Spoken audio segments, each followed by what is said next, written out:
नमस्कार दोस्तों, मेरा नाम वीरू द्विवेदी है। मैं आपका अपने YouTube channel Veeru Dwivedi education hub पर हार्दिक स्वागत करता हूं मेरे दोस्त। आज हम बात करेंगे कुछ महत्वपूर्ण झीलों के बारे में। तो आइए शुरू करते हैं। शब्द में समंद आने पर वह राजस्थान से संबंधित होगा। जैसे समंद झील कहाँ है? राजस्थान में है मेरे दोस्त। अगर आ जाए नागिन झील तो याद रखिएगा कि ये कहाँ पड़ता है। नागिन झील ये जम्मू कश्मीर में पड़ता है दोस्त। इसी क्रम में बात करते हैं राजसमंद राजस्थान, जयसमंद राजस्थान, बैरीनाग या शेषनाग झील अगर आ जाए तो जम्मू कश्मीर में की बात करता है। सांभर झील जो कि खारे पानी के लिए फेमस है, जिसमें नमक की मात्रा बहुत अधिक पाई जाती है, ये राजस्थान में है।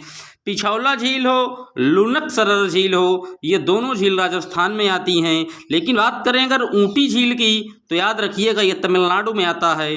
बात करें अगर खारे पानी की, एक झील है डिंडवाना झील, जो कि परीक्षा में बहुत पूछा जाता है मेरे दोस्त। याद रखिएगा डिंडवाना झील ये राजस्थान में पड़ता है। अगर राकस ताल झील की बात करें तो ये उत्तराखंड में पड़ता है मेरे दोस्त, याद रखिएगा। इसी क्रम में आगे चलते हैं। अगर हुसैन सागर झील की बात करें तो ये आंध्र प्रदेश में पड़ता है मेरे दोस्त। आंध्र प्रदेश के मुख्यमंत्री जगन मोहन रेड्डी हैं और यहाँ के राज्यपाल हरिचंदन जी हैं, विश्वभूषण हरिचंद्रन जी हैं। अगर बात करें पुलिकट झील की, तमिलनाडु में आता है। कोलेरू झील जो कि आंध्र प्रदेश में है। और जगन मोहन रेड्डी को जो है अभी पेटा ने हीरो टू एनिमल अवार्ड से सम्मानित किया है, तो याद रखिएगा मेरे दोस्त। आगे चलते हैं। नागार्जुन सागर की बात करते हैं या निजाम सागर की, तो नागार्जुन और निजाम सागर ये दोनों आंध्र प्रदेश में पड़ते हैं मेरे दोस्त। एरुकाउट झील ये तमिलनाडु में है दोस्त, याद रखिएगा। इसी क्रम में आगे चलते हैं। फतेह सागर झील की बात करते हैं, राजस्थान में है। अगर पंचपंत्रा झील की बात करें तो ये भी राजस्थान में है मेरे दोस्त, याद रखिएगा। नक्की झील राजस्थान में है, पुष्कर झील राजस्थान में है, धोबार झील भी राजस्थान में है। लेकिन अगर बुलर झील आ जाए, डल झील आ जाए तो आप याद रखिएगा जो कि जम्मू कश्मीर में पड़ता है। जम्मू कश्मीर के इस समय लेफ्टिनेंट गवर्नर कौन है मेरे दोस्त, आप बताएंगे तो मनोज सिन्हा जी इस समय जम्मू कश्मीर के लेफ्टिनेंट गवर्नर हैं। और जम्मू कश्मीर को भारत का स्विट्जरलैंड कहा जाता है, याद रखिएगा। सात ताल कहाँ है? उत्तराखंड में है। पैंगोंग झील जम्मू कश्मीर में है, भी चर्चा में रहा है। पैंगोंग झील के पास ही जो है वो चाइना की जो है फोर्स जो है, सेना जो है, हमारी सेना के सामने आ गई थी। बाद में चीनी सेना को पीछे झुकना पड़ा था मेरे दोस्त, याद रखिएगा। ये वही पैंगोंग झील है जो जम्मू कश्मीर के पास पड़ती है मेरे दोस्त। बात करते हैं लोकटक झील की, जो कि मणिपुर में है। या बात आई है मणिपुर की, तो मैं बता दूं कि मणिपुर में विश्व का एकमात्र जो है तैरता हुआ राष्ट्रीय उद्यान है, जिसे केबुल लामजाओ के नाम से जानते हैं, याद रखिएगा। ये विश्व का है, भारत की बात छोड़िए, विश्व में मात्र एक तैरता हुआ राष्ट्रीय उद्यान है जो कि मणिपुर में है, जिसका नाम केबुल लामजाओ है। परीक्षा में पूछा जा सकता है केबुल लामजाओ के बारे में, तो याद रखिएगा। आगे चलते हैं, बात करते हैं नैनीताल झील जो कि उत्तराखंड में है। वेबनाड झील जो कि केरल में है। और वेबनाड पक्षी अभ्यारण्य भी है जो कि पेलिकल जीवों पक्षियों के प्रजनन के लिए महत्वपूर्ण है, याद रखिएगा। बात करते हैं चंद्रा झील की, जो कि हिमाचल प्रदेश में है। बजियार झील हिमाचल प्रदेश में है। इसी बजियार झील को भारत का मिनी स्विट्जरलैंड भी कहते हैं, याद रखिएगा। अगर पूछ ले करंजी झील कहाँ है तो कर्नाटक में है मेरे दोस्त, याद रखिएगा। आगे चलते हैं, बात करते हैं। अगर पूछ ले उगते सूर्य का देश कौन सा है तो जापान का है। अगर भारत में पूछ लिया जाए कि सूर्य सबसे पहले कहाँ उगता है तो आप याद रखिएगा अरुणाचल प्रदेश मेरे दोस्त। आगे चलते हैं। कोयला झील कहाँ है? महाराष्ट्र में है। अष्टमुंडी झील केरल में है। सांगमी झील सिक्किम। चिल्का झील उड़ीसा की है, याद रखिएगा। चिल्का झील बहुत पूछी जाती है, खारे पानी की सबसे बड़ी और गहरी झील है उड़ीसा की। उड़ीसा के बात आई है तो उड़ीसा के मुख्यमंत्री को आप जान लीजिए ये कि नवीन पटनायक जी हैं, जो कि वो बीजेडी यानी कि भारतीय जनता दल से है। आगे चलते हैं, बात करते हैं भीमताल की, जो कि उत्तराखंड में है। रागस्ताल भी उत्तराखंड में, रूपकुंड भी उत्तराखंड में है। लेकिन अगर सूरज कुंड की बात की जाए तो ये हरियाणा में पड़ता है मेरे दोस्त, याद रखिएगा। बात करते हैं रेणुका झील की, जो हिमाचल प्रदेश में है। और लोनार झील, लोनार झील कहाँ पड़ती है मेरे दोस्त? तो लोनार झील आप याद रखिएगा ये महाराष्ट्र में पड़ती है, जो कि खारे पानी के लिए जानी जाती है। आगे चलते हैं, बात करते हैं अब सुनामी की। सुनामी एक जापानी भाषा का शब्द है और जापान के प्रधानमंत्री अभी तक तो थे शिंजो अबे, लेकिन अभी पिछले 2-3 महीनों में जापान के जो प्रधानमंत्री बने हैं वो कौन बने हैं आप कमेंट बॉक्स में बताइएगा, या तो मैं आपको हल्का सा इशारा दे दूं। जापान के नए प्रधानमंत्री योडी शिगोको नाम से हैं। अब आप कमेंट बॉक्स में उनका पूरा नाम लिखिएगा मेरे दोस्त। बात करते हैं सुनामी की, तो सुनामी जापानी भाषा का शब्द है। ये जो है जब प्लेट्स आपस में टकरा जाती हैं तब सुनामी पैदा होती है। इसका अर्थ है तट पर आती समुद्र की लहरों को कहा गया है। जापान का रिएक्टर फुकुशिमा दाइची को कहा जाता है। जापान किस नदी के किनारे बसा है, तो याद रखिएगा योकोहामा नदी के किनारे जापान बसा है मेरे दोस्त।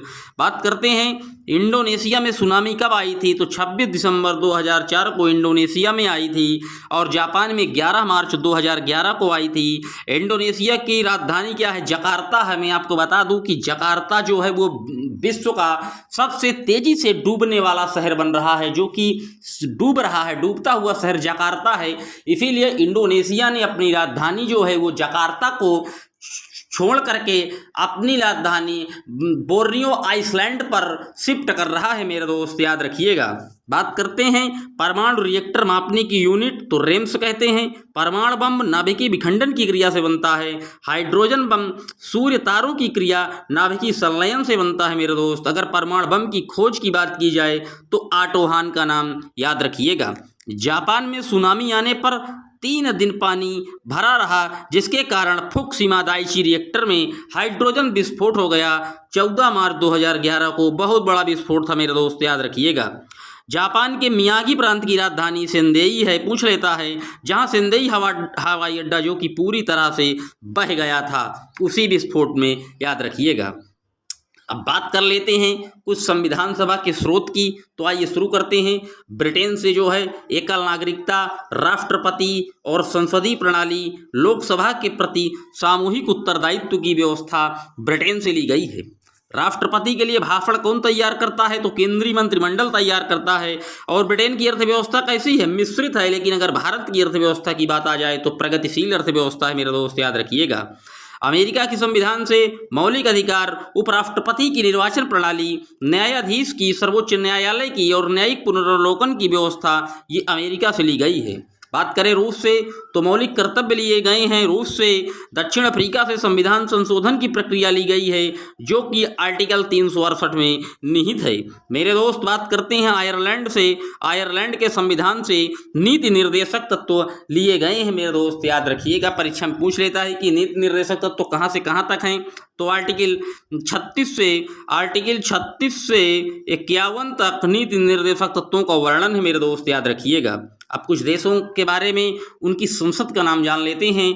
जैसे ब्रिटेन की संसद का नाम पार्लियामेंट है, जर्मनी की वैंडेस्टॉग या वैंडेस्ट्राइट है, इजराइल की संसद बहुत पूछी जाती है परीक्षा में मेरे दोस्त, इजराइल की संसद का नाम नेसेट है, याद रखिएगा। इस समय इजराइल चर्चा में बना हुआ है, क्योंकि इजराइल और फिलिस्तीन के बीच अभी बमबारी हो रही है, और फिलिस्तीन में एक शहर हमास जो कि एक आतंकवादी संगठन है, और उसी ने इजराइल के ऊपर अटैक किया था। बाद में इजराइल ने भी वहाँ हमास पर बहुत बड़ी बम बारूद करके उसको तहस नहस कर दिया है मेरे दोस्त, याद रखिएगा। इजराइल जो है टेक्नोलॉजी के मामले में सबसे तेज विश्व में जाना जाता है, और आपको बता दूं इजराइल एकमात्र ऐसा देश है जो अभी वैक्सीनेशन करके कोरोना के खिलाफ, कोरोना का कोई भी मरीज अगर कहीं नहीं है तो वो पहला कंट्री इजराइल बना है जहां कोविड का कोई पेशेंट इस समय मौजूद नहीं है।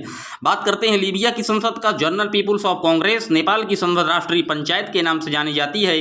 नीदरलैंड की हाउस ऑफ रिप्रेजेंटेटिव्स कहते हैं। पोलैंड की सोजम, स्विट्जरलैंड की फेडरल असेंबली के नाम से जानते हैं। बात करें अगर म्यांमार की तो पीपुल असेंबली, नॉर्वे की स्टोटिंग, और भारत की संसद का नाम ही संसद है, और अफगानिस्तान को संसद को सोरा के नाम से जानते हैं। बात करें स्पेन की संसद तो कोटेंक्स, यूएसए की कांग्रेस है, कनाडा की कांग्रेस है, चीन की नेशनल पीपुल्स ऑफ कांग्रेस है, ईरान और मालदीव की संसद को मजलिस के नाम से जानते हैं। जापान की संसद बहुत पूछी जाती है, इसका नाम डाइट है दोस्त, मेरे दोस्त, याद रखिएगा। बांग्लादेश की संसद जातीय संसद है, पाकिस्तान की नेशनल असेंबली, मालदीव ईरान की मजलिस, भूटान की त्योंसगो, रूस की ड्यूमा, ये भी नोट रखिएगा मेरे दोस्त, रूस की संसद जो है वो ड्यूमा है, ये भी बहुत पूछी जाती है मेरे दोस्त, याद रखिएगा। अब कुछ महत्वपूर्ण संगठन के बारे में जान लेते हैं। जैसे पहला संगठन है सार्क, इसकी स्थापना 8 दिसंबर 1985 को हुई थी। South Asian Association Regional Cooperation, SAARC का फुल फॉर्म है मेरे दोस्त, याद रखिएगा। इसका मुख्यालय जो है वो नेपाल के काठमांडू में है। अब अगर बात करें कि नेपाल के इस समय प्रधानमंत्री कौन हैं, तो नेपाल के जो इस समय प्रधानमंत्री हैं वो हैं आपके केपी शर्मा ओली, और यहाँ के संसद का नाम राष्ट्रीय पंचायत है, और जो सार्क के अध्यक्ष हैं वो सलीम अहमद जी हैं। इसमें देशों की संख्या 8 है। पहला है पाकिस्तान, दूसरा नेपाल, तीसरा बांग्लादेश, चौथा इंडिया, पांचवा श्रीलंका, छठवां मालदीव, सातवां भूटान और आठवां अफगानिस्तान है। सार्क का मुख्यालय कहाँ है, आपको बता चुका हूँ, काठमांडू है। पाकिस्तान के इस समय जो प्रधानमंत्री हैं वो आपको पता ही है, क्रिकेटर इमरान खान इस समय पाकिस्तान के प्रधानमंत्री हैं, मेरे दोस्त याद रखिएगा। बात करते हैं GATT का संगठन का, तो GATT general agreement tariff and trade established हुआ था 1993 को। इसका मुख्यालय जो है वो जेनेवा के स्विट्जरलैंड में है, जो कि रिचेस बैक जलप्रपात पर स्थित है, और इसके प्रथम अध्यक्ष जो थे वो पीटर सुंदरलैंड थे, जो कि आयरलैंड के थे। इसकी राजधानी, आयरलैंड की राजधानी डबलिन है, मेरे दोस्त याद रखिएगा। बात करते हैं अगले संगठन WTO की, तो वर्ल्ड ट्रेड ऑर्गेनाइजेशन, इसकी स्थापना 1 जनवरी 1995 को हुई थी। इसका मुख्यालय जेनेवा के स्विट्जरलैंड में है। इसके प्रथम जो अध्यक्ष थे वो पीटर सुंदरलैंड थे। सर्वाधिक योगदान आर्थर डंकन ने दिया था WTO को बनाने में। देशों की संख्या इस समय इसमें 159 है। अगर बात करें 156वां देश तो रूस जुड़ा था, जो कि मास्कोवा नदी के किनारे बसा है। 157वां देश वनुआत है। 158वां देश तजाकिस्तान है, जो कि जुड़ा है। वर्तमान में इसके अध्यक्ष रॉबर्ट एजवेंडो हैं। बात करते हैं WTO की, इसके बाद मैं आपको अगले ऑर्गेनाइजेशंस के बारे में कल बताऊंगा, जैसे WHO, यूनिसेफ। इसके संदर्भ में मैं आपको जल्द ही एक नया वीडियो लाऊंगा मेरे दोस्तों। आप परेशान न होइए, आप इस चैनल का निरंतर साथ देते रहिए। चैनल को जितना से ज़्यादा हो सके सब्सक्राइब करवाइए, फॉलोअर को बढ़वाइए मेरे दोस्त। मिलते हैं एक और वीडियो में, तब तक के लिए जय हिंद, जय भारत।